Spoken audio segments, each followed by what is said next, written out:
So dear viewers, in this video I am going to explain how to solve the transportation problem by using northwest corner method. The northwest corner rule is a method adapted to compute the initial feasible solution of the transportation problem.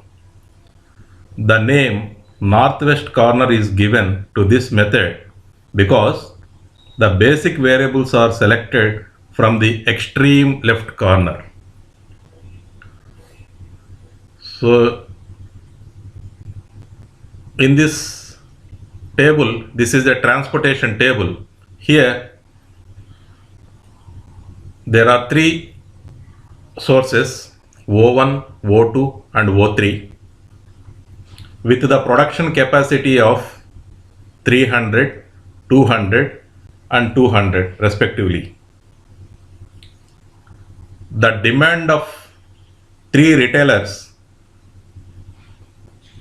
D1, D2 and D3 is to be furnished with at least 200, 400 and 100 units of product respectively. The transportation costs are also given: 2, 5, 9, 7, 3, 6, 4, 8, 3. These are all transportation costs. The prerequisite condition for solving the transportation problem is that the demand should be equal to the supply. See the demand values. The total demand is 200 plus 400 plus 100, that is 700. Now see the supply values: 300, 200, 200. So total supply is also 700. Therefore total supply is equal to total demand. This is a balanced transportation problem.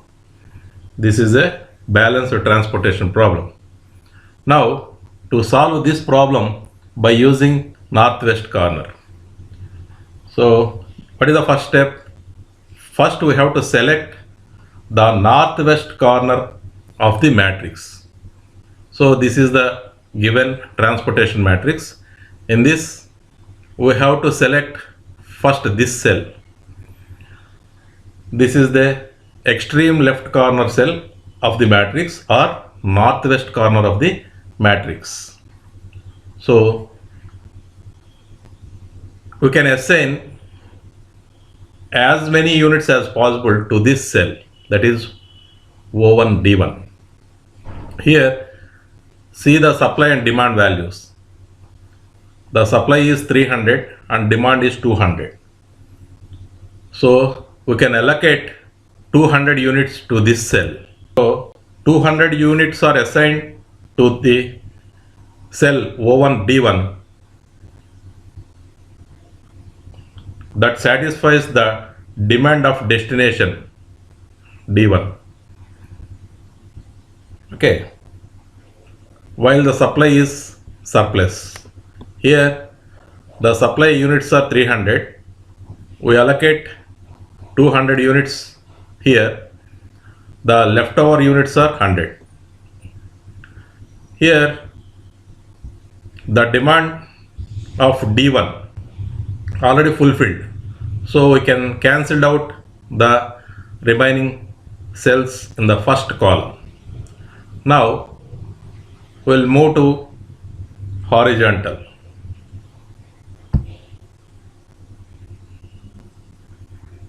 And assign the remaining units to this cell. See, in O1 and D2 origin there are 100 units and D2 there are 400 units. Among 100 and 400, 100 is the minimum. So we can allocate 100 units to this cell and then the supply gets fully saturated. So here out of 400 units we have allocated 100 units to this, the leftover units are 300. Now here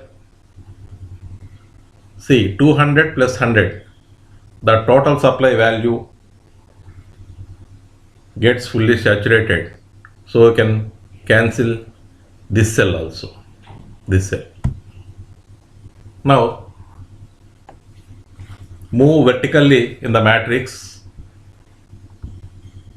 and assign 200 units to this cell. Why? Because from O2 the supply value is 200 units, D2 the demand or requirement value is 300 units. Out of 200, 300, 200 is the minimum, so we can allocate 200 units to this cell, and here the supply of source O2 also gets fully saturated. Here demand 300 units, out of 300 we allocated 200 units to this, so the remaining units are 100. So we can cancel this cell also. Why? Because O2 supply values are already saturated. Now again we move vertically and assign 100 units. Why? Because the demand value is 100 and the supply value is 200. So 200, 100. 100 is the minimum. So we can allocate 100 units to this cell, and the demand of destination of D2 fulfilled here. The rest of the supply values of O3 are 100 units. Now move horizontally in the matrix and assign 100 units to this cell O3, D3. Both the demand and supply of origin and destination gets saturated.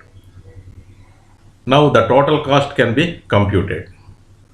The total cost can be computed by multiplying the units assigned to each cell with the concerned transportation cost. Therefore, 200 into 2 plus 100 units into 5 plus 200 into 3 plus 100 into 8 plus 100 into 3. Therefore, the total cost of the given transportation problem is 2600. Thank you.